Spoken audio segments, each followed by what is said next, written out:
Я ненавижу узбеков.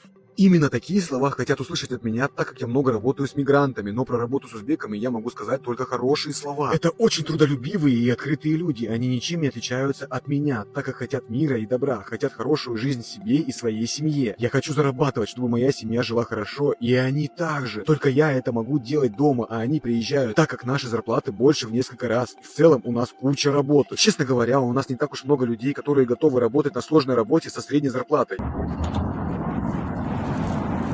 18 марта, 26 год. Вонючие узбеки, поздравляю вас с вашим Рамаданом. Подарок вас ждет. Вы уверены, что знаете правду о мигрантах? Сейчас покажу, что скрывают за заголовками. Кириенко сделал такое, так сказать, доброжелательное заявление о том, что в мирной жизни все представители народов, находящихся на территории России, должны жить в мире и согласии, так же, как и многонациональные горе-герои, так называемой СВО, на фронте между собой. В информационной войне оборона невозможна, возможно только наступление. Для того, чтобы не защищаться, а наступать в информационной войне, нам нужны истории про героев специальной военной операции, которые успешны не только защищая родину в зоне специальной военной операции, но и успешны в мирной и гражданской жизни. Нам нужны такие же точно примеры межнациональной дружбы и взаимопомощи, и взаимной поддержки. Другими словами, он просто призывает создать для России картинку, в которой все национальности и народы живут в мире и согласии. Друзья, а как думаете вы, живут ли все народы на территории России в мире и согласии? Напишите свое мнение в комментариях. А также, если вы не поддерживаете весь этот дурдом и беспредел, поставьте лайк.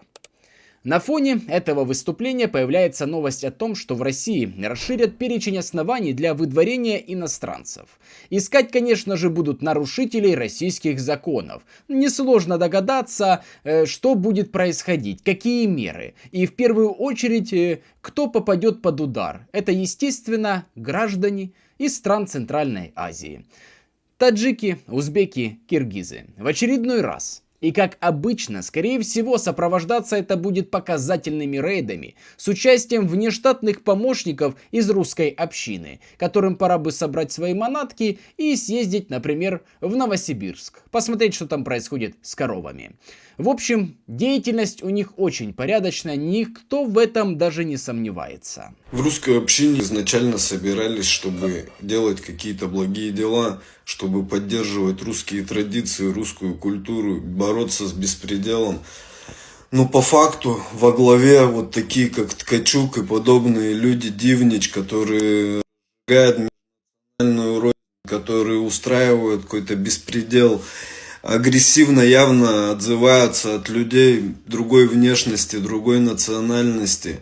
Многие люди уже выходят из этой общины. Есть полно видео, как из Орска руководитель общины уже вышел из этой общины. И много мне пишут, что я был в этой общине, чтобы делать благие дела. Но сейчас, когда увидел, какой беспредел там творится и кто руководит этой общиной, я ее покинул. Поэтому, не знаю, нужно какие-то проверки, во-первых, внутри этих общин, что они делают, чем занимаются, чтобы хотя бы людям сказали, кто эти люди в масках. Но это реально превращается в какой-то беспредел, и это уже не смешно. И кто будет нести ответственность за это все, как это будет все регулироваться, что у нас уже ярый, открытый национализм. Я думаю, скоро увидим дальше больше. А дальше вот он говорит, будет больше.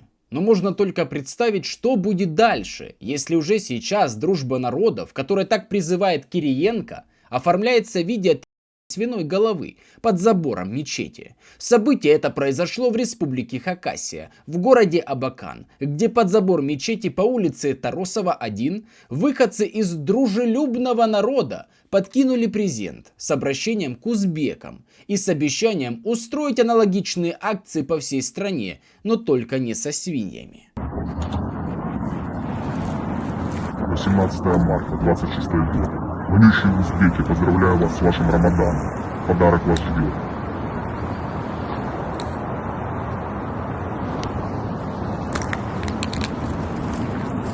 Ваши будут также валяться по всей России.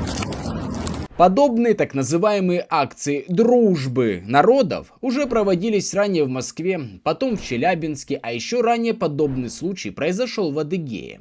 По сути, это же затрагивает не только мигрантов, но также задевает и другие народы внутри самой России, для которых мечеть является местом святости. Чьи именно это проделки, можем только догадываться, но скорее всего, как мы видим по видео, это та самая русская община. Сразу пример. 12 марта этого года жителя Анапы оштрафовали за подброшенную к мечети в Адыгее свиную голову. И вот скажите, кому именно помогает, так сказать, подозреваемая община подобными акциями в адрес мигрантов, если в итоге эти акции оборачиваются против самих же граждан России, не говоря уже о том, что направлены эти акции и против них самих. Ведь Россия многонациональная страна. А почему бы вам, русская община, не пообщаться с кадыровцами, которые реально и по факту творят беспредел? Или, как говорится, шпингалеты лопнули.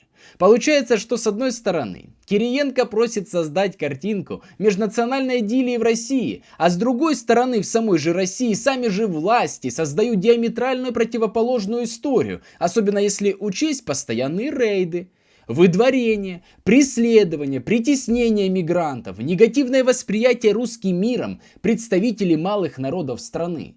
То холст получается досрочно красочным, а временами и кровавым. Обретает облик, присущий России. Согласны ли вы, друзья, с такой оценкой? А также напишите в комментариях, как вы относитесь к мигрантам из Узбекистана. Как вы относитесь к русской общине и к их деятельности. Также у нас есть телеграм-канал, где вы можете лично мне это написать, чтобы, так сказать, если переживаете, кто-то увидит и прочитает. Вся информация останется между нами. На этом фоне россияне массово летят в Узбекистан на отдых. Страна удивляет живописной природой, вкусной едой, очень низкими ценами.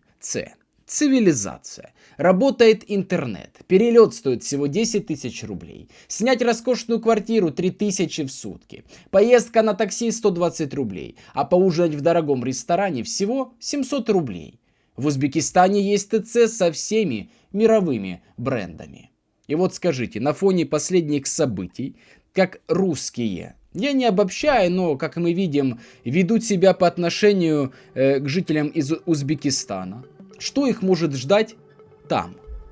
Тоже по этому поводу напишите свое мнение в комментариях. И это только часть того, что происходит на самом деле. И игнорировать это больше нельзя. У Путина на этом фоне появляются очередные новые проблемы внутри страны. Благодарю каждого за то, что досмотрели до конца. Благодарю каждого за поддержку. Берегите себя. До встречи.